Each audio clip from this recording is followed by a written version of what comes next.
أعوذ بالله من الشيطان الرجيم بسم الله الرحمن الرحيم كتب عليكم إذا حضر أحدكم الموت إن ترك خيرا الوصية للوالدين والأقربين بالمعروف حقا على المتقين صدق اللہ العظیم۔ ابواب البر میں سے دوسرا حکم، پہلا حکم قصاص کے متعلق، مقتولین کے قصاص کے متعلق تھا، اور دوسرا حکم ابواب البر کا وصیت کے بارے میں ہے۔ اللہ رب العالمین فرماتے ہیں کتب علیکم اذا حضر احدکم الموت، تم میں سے کسی پر جب کوئی موت واقع ہو، موت کے آثار ہوں، جب پتہ چل جائے کہ بندہ مرنے والا ہے، تو اس مرنے والے پر فرض ہے، کتب علیکم،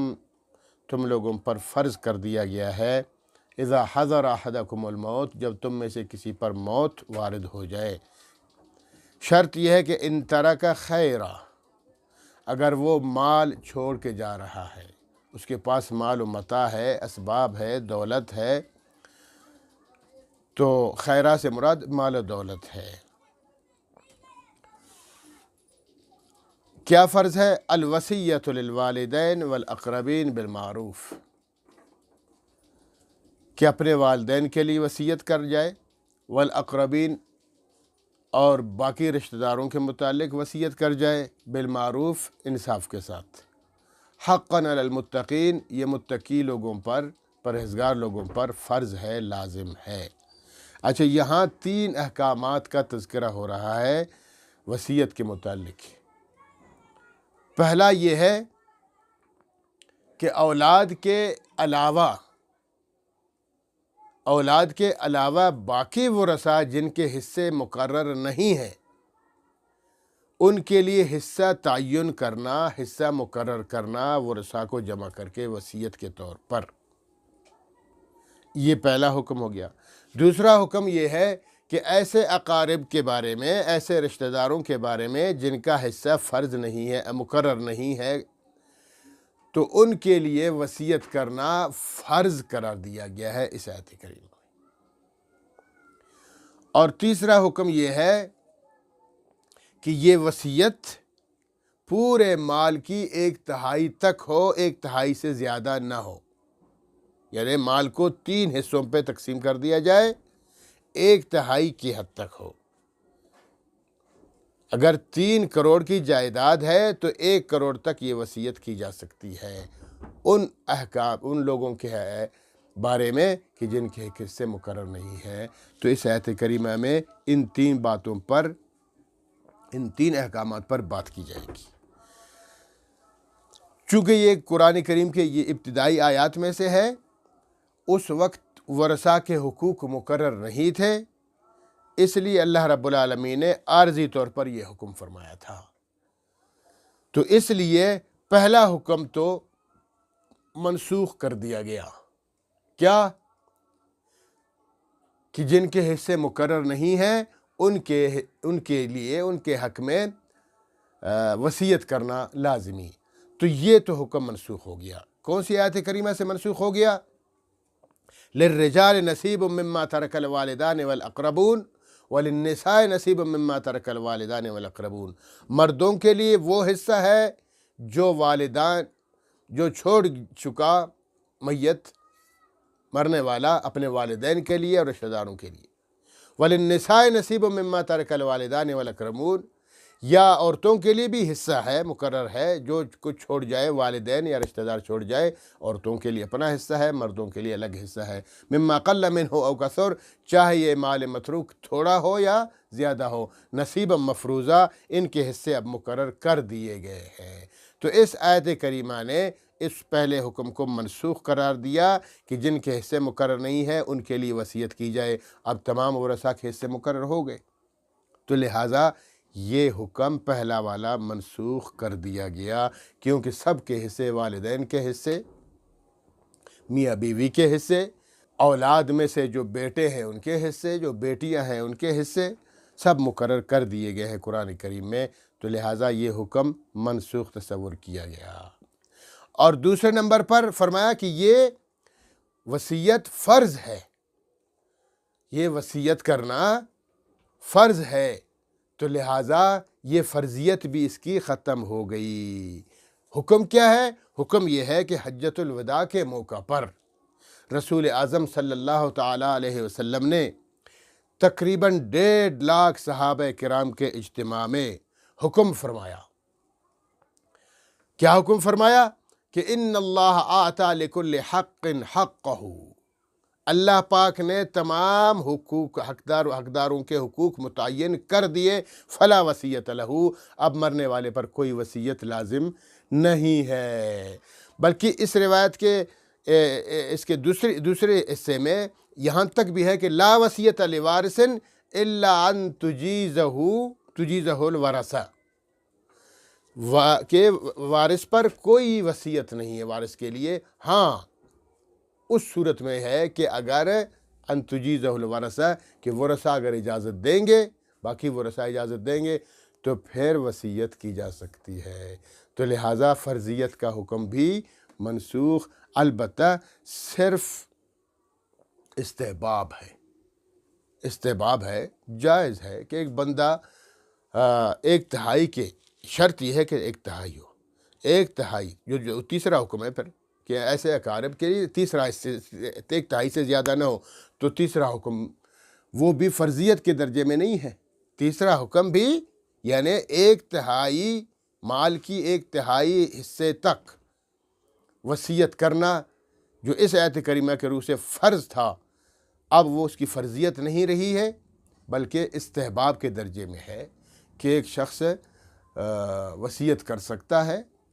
اپنے مال کی 1/3 حصے تک، کسی کے لیے بھی کر سکتا ہے، چاہے وہ رشتہ دار ہے چاہے وہ غیر ہے، اسی کے لیے کر سکتا ہے، اس کو حق حاصل ہے۔ پورے مال کے لیے مرنے والے کو حق حاصل نہیں، کیونکہ وہ مرنے والا ہے، اب اس کا حق ختم ہو گیا۔ 1/3 تک جائز ہے، وہ بھی استحباب کے درجے میں، فرضیت کے درجے میں نہیں ہے۔ ہاں وہ جو حدیث کا آخری جو شق تھا کہ الا ان تجیزہ الورثہ، اگر ورثہ اجازت دیں تو پھر تو پورے مال کی وصیت بھی کر سکتا ہے۔ مثلا ایک بندہ ہے، وہ بہت دولت مند ہے، اور خود دولت مند ہونے کے ساتھ ساتھ اس کی اولاد بھی دولت مند ہے، جتنے اس کے ورثہ ہیں وہ سب ماشاءاللہ مال و دولت سے مال و مال ہے، تمام ورثہ کو اللہ رب العالمین نے دولت عطا کی ہے، ان کو کسی مرنے والے کی وصیت کی ضرورت ہی نہیں ہے اور مال کی ضرورت ہی نہیں ہے۔ اگر وہ سارے ورثہ جن کا حق ہے وہ مل کر اجازت دے دیں تو بندہ 1/3 تو کیا ہے، پورے مال کی بھی وصیت کر سکتا ہے۔ یہ تو 3 احکامات ہو گئے کہ وصیت کرنا ضروری ہے تو اس کی ضروریت اور فرضیت منسوخ، اور اگر اجازت دے دے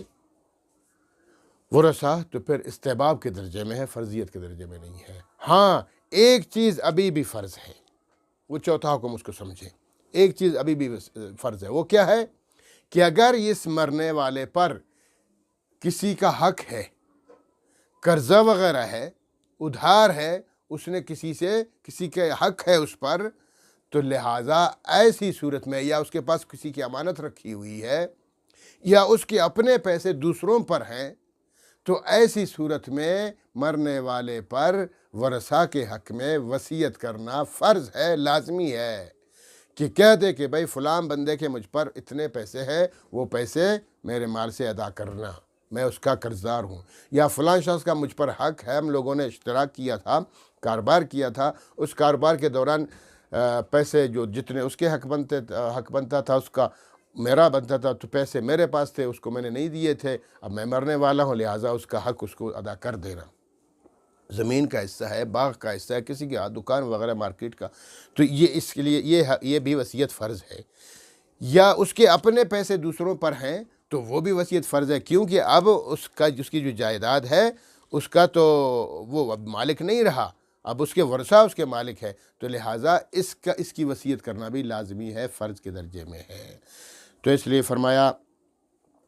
کتب علیکم فرض کر دیا گیا ہے تم پر، اذا حضر جب حاضر ہو جائے، احدکم تم میں سے کسی پر، الموت موت حاضر ہو جائے،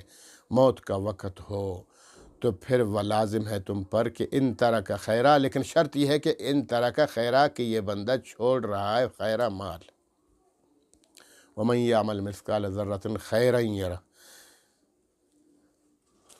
اور تو اس لیے فرمایا کہ اگر مال چھوڑ رہا ہے تو ایسی صورت میں اس پر وصیت لازم ہے، الوصیۃ للوالدین والاقربین، چاہے وہ وصیت والدین کے متعلق ہو یا اقربین رشتہ داروں کے بالمعروف، انصاف کے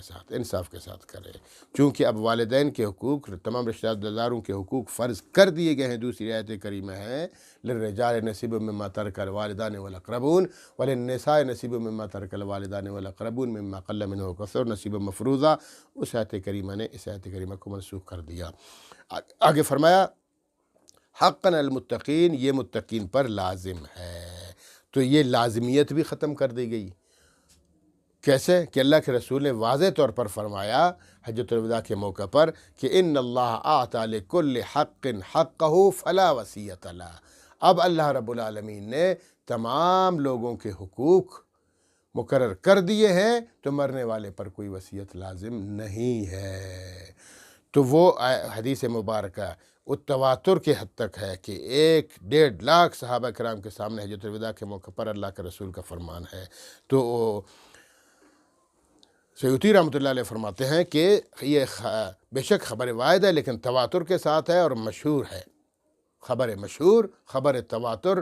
یہ قرآن کریم کی آیت کے لیے ناسخ بن سکتی ہے، تو اس لیے اس کی فرضیت بھی ختم کر دی گئی ہے۔ تو آگے فرمایا فمن بدلہ بعد ما سمعہ فانما اسمہ علی الذین یبدلونہ، ہاں جو وصیت ابھی فرض ہے، کہ مثال کے طور پر ابھی بھی 1/3 تک بغیر اجازت، مال کی 1/3 تک مرنے والے کو ابھی بھی اجازت ہے کہ وہ 1/3 تک وصیت کر سکتا ہے، کسی کے لیے بھی کرے، وہ تو جائز ہے۔ لیکن آگے کیا کرتے ہیں